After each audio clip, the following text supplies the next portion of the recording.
যখন ইবলিস দেখলো যে তাহলে তো আমি রহমত থেকে বঞ্চিত হয়ে গেলাম, তখন বলছে আল্লাহ আমার একটা কথা শুনেন। কি কথা? আমাকে বাঁচার সুযোগ দেন বিচারের দিন পর্যন্ত, কিয়ামত পর্যন্ত আমাকে বাঁচার সুযোগ দেন। তখন আল্লাহ বলছেন ঠিক আছে, এলা ওয়াক্তি মালুম, একটা সময় পর্যন্ত দিলাম। হুবাহু আল্লাহ ইবলিসের ভাষাটা নকল করলেন না, তো দিলেন, যেমন দিয়েছেন তেমন। ইবলিস বলছে শুনুন সম্মানিত দিনী ভাই বোন, রাসূল সাল্লাল্লাহু আলাইহি সাল্লাম বলেন তিনটে বিপদ নেমে আসবে তিনটা পাপের কারণে। এক, ভূমিকম্প হবে। দুই, শোর বানর হবে। তিন, বিপদ নেমে আসবে পাপ। এক, এই যে শারিবুল খমরা, যখন মানুষ নেশাদার দ্রব্য পান করবে, মনে থাকবে না মনে? দুই, জাহারাতুল কায়নাত, মেয়েরা যখন নাচবে। দেখেন প্রায় সব মোবাইলে মেয়ে নাচে, প্রায় সব দোকানে মেয়ে নাচে, প্রায় সব ঘরে মেয়ে নাচে। মায়ের কাছে মেয়ে নাচে, বাপের কাছে নাচে, বেটির কাছে নাচে, বেটার কাছে নাচে। একবারে ল্যাংটা মেয়েতে বাড়ি ঘর রাস্তাঘাট খালি পূর্ণ হয়ে আছে। চক্ষু ঠান্ডা করে, কলিজা ঠান্ডা করে, জানটা সহাত করে উলঙ্গ মেয়েকে দেখে। রাসূল সাল্লাল্লাহু আলাইহি সাল্লাম বলেন হজিবাতিন নার বিশাহওয়াত, জাহান্নাম ঘেরা আছে মনের ইচ্ছা দিয়ে। হজিবাতিল জান্নাত বিল মাকারিহ, জান্নাত ঘেরা আছে নিয়ম নীতি কষ্ট ক্লেশ ত্যাগ তিতিক্ষা দিয়ে। আপনাকে যেন ভারী না লাগে, আমি কিন্তু অনুবাদক, ভারী লাগলে আমার কিছু করার নেই। এক, নেশাদার দ্রব্য খাবে আমার উম্মত। দুই, মেয়েরা নাচবে। তিন, বাদ্যযন্ত্র। দেখেন সব জায়গায় পাওয়া যাচ্ছে কিনা, প্রায় সবাই। এই যে মসজিদে বসে আছি, প্রায় ছেলের হাতে মোবাইল আছে। টিকে থাকা খুব কঠিন। যেদিন প্রথম জুমার খুতবা দিই 13 বছর পরে এখানে, সেদিন একটা হাদিস বলেছিলাম, আপনি মনে ভুলে গেছেন। যখন আল্লাহ ইবলিসকে বললেন ইবলিস তুই আদমকে মেনে নে, তো ইবলিস বলল আদম মাটির তৈরি আর আমি আগুনের তৈরি, তাকে মেনে নিব মানে?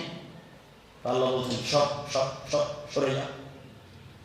যখন ইবলিস দেখলো যে তাহলে তো আমি রহমত থেকে বঞ্চিত হয়ে গেলাম, তখন বলছে আল্লাহ আমার একটা কথা শুনেন। কি কথা? আমাকে বাঁচার সুযোগ দেন বিচারের দিন পর্যন্ত, কিয়ামত পর্যন্ত আমাকে বাঁচার সুযোগ দেন। তখন আল্লাহ বলছেন ঠিক আছে, এলা ওয়াক্তি মালুম, একটা সময় পর্যন্ত দিলাম।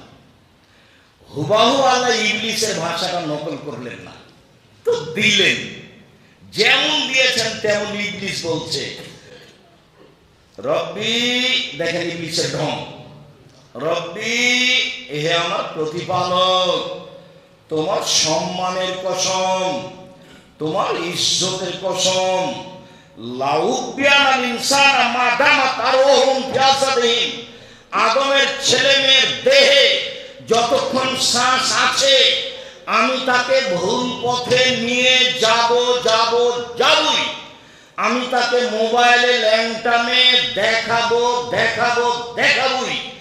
আমি তাকে পাপী করিয়ে ছাড়বো। আমি একা জাহান্নামে যাব, আদমের ছেলে মেয়েকে নিয়ে যাব। তখন আল্লাহ বলছেন ইজ্জতি ওয়া জালালি ওয়া ইরতিফায়ে মাকানি, ইবলিস শুনে রাখ, আমার সম্মান, আমার ইজ্জতের কসম, আমার সম্মানের কসম, আমার মর্যাদার কসম, আমার সম্মানের কসম, আমার ইজ্জতের কসম, আমার মর্যাদার কসম, আদম সন্তান যতবার ক্ষমা চাইবে ততবার ক্ষমা করে দিব। ক্ষমার আলোচনাটা ছিল, প্রথমে ছিল ক্ষমা, পরে ছিল দয়া। আর নাহলে প্রথমে ছিল দয়া, পরে ছিল ক্ষমা।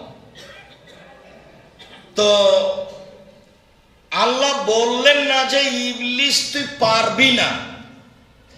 ইবলিস যখন বলল করব, তখন আল্লাহ বললেন আচ্ছা ঠিক আছে, আদমের ছেলে মেয়ে যদি বলে ভুল হয়েছে তো আমি ক্ষমা করে দেবো। ও যতবার বলবে ততবার করব ক্ষমা, যতবার বলবে আমাকে ততবার ক্ষমা করে দেবো। তাহলে আমার বলাটা থেকে গেল, বলাই লাগবে, মানে কিছু করাই লাগবে, তাছাড়া হবে না।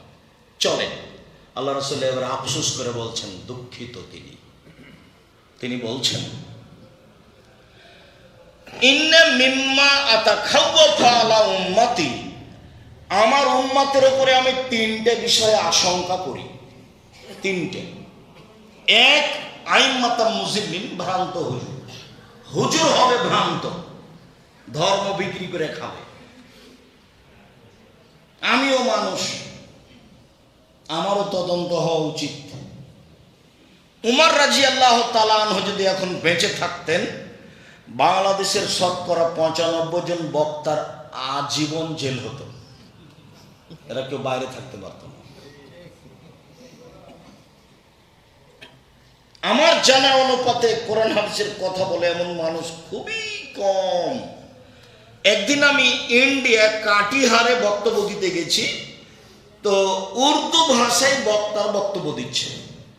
তো উর্দু ভাষার শক্তি খুব বেশি, দিচ্ছে ফট ফট ফট ফট ফট করে বলছে, বক্তব্য মানে ফাটিয়ে ফেলে দিচ্ছে। মানুষ আবার বুঝে, তারা উর্দু ভাষা বুঝে, কিন্তু বাড়িতে তারা বাংলা বলে। ওরা বাঙালি, ওরা সব মালদা জেলা, চাঁপাইনবাবগঞ্জ জেলা। তা আমি এখন 11টার সময় মাঠে গেছি বক্তব্যের মঞ্চে, গিয়ে সালাম দিয়ে একটু করে বলছে, আচ্ছা ভাইজান, আমি সন্ধ্যে 7টায় এসেছি এখানে, দিয়ে কান লাগিয়ে আছি, দেখি বক্তা কি বলে।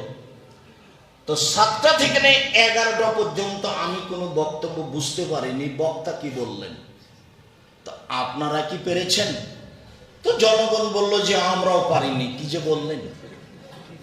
তারপর আমি সভাপতি সাহেবকে বললাম, সভাপতি সাহেব আপনি কি বুঝেছেন কিছু? তো সভাপতি বলছেন যে আমিও কিছু বুঝিনি। উর্দু ভাষীরা আরো মিথ্যার আশ্রয় নেই বেশি বাঙালিদের চেয়ে। একবারে মিথ্যা কথাতে বক্তব্য ভর্তি হয়ে আছে, প্রায় অংশই মিথ্যা। যেমন আপনাদেরকে আমি 30 বছর থেকে দেখিয়ে আসছি, 90 সাল তো 34 বছর নাকি, 34 বছর। দেখো স্যার, দোয়া খাতমিল কোরআন, মানুষের বানানো দোয়া কোরআন মাজিদের গায়ে লিখে দিয়েছে। কই আমি বাংলাদেশের প্রায় সব জেলাতে দেখাচ্ছি, সব জেলাতে বড় হুজুর, মাঝকল হুজুর, সাজকল হুজুর, যে আছে তাই সামনে বানানো কথাই বলছে। আমি তখন বক্তার বক্তব্যের কথা বলেছি যে বক্তার বক্তব্যকে আমি পুঁথির গান মনে করি। বক্তার বক্তব্যকে আমি পুঁথির গান মনে করি। পুঁথির গান মানে আমরা চাঁপাইনবাবগঞ্জের মানুষ ভাদ্র মাসের ধান কেটে নিয়ে খড়গুলিকে এক জায়গাতে করে গরমে বাড়ির বাহিরে ওই পুঁথির বই খুলে পড়তো 4-5 জন মিলে।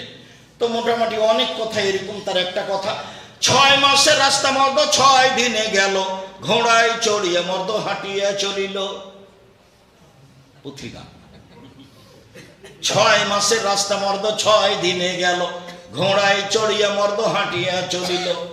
ফাতেমা কান্দিয়া কয়, আজ বুঝি হুসাইন কারবালাতে শহীদ হয়। ফাতেমা কান্দিয়া কয়, আজ বুঝি হুসাইন কারবালাতে শহীদ হয়। হুসাইন যেদিন কারবালার মাটিতে, ইরাকের মাটিতে কারবালার মাঠে শহীদ হন, তার 49 বছর আগে ফাতেমা মারা গেছে। 49 বছর আগে। কি করে ফাতেমা কেঁদে বলতে পারেন এ কথা? তো হুজুরের বক্তব্যকে আমি পুঁথির গানের বক্তব্য মতো মনে করেছি।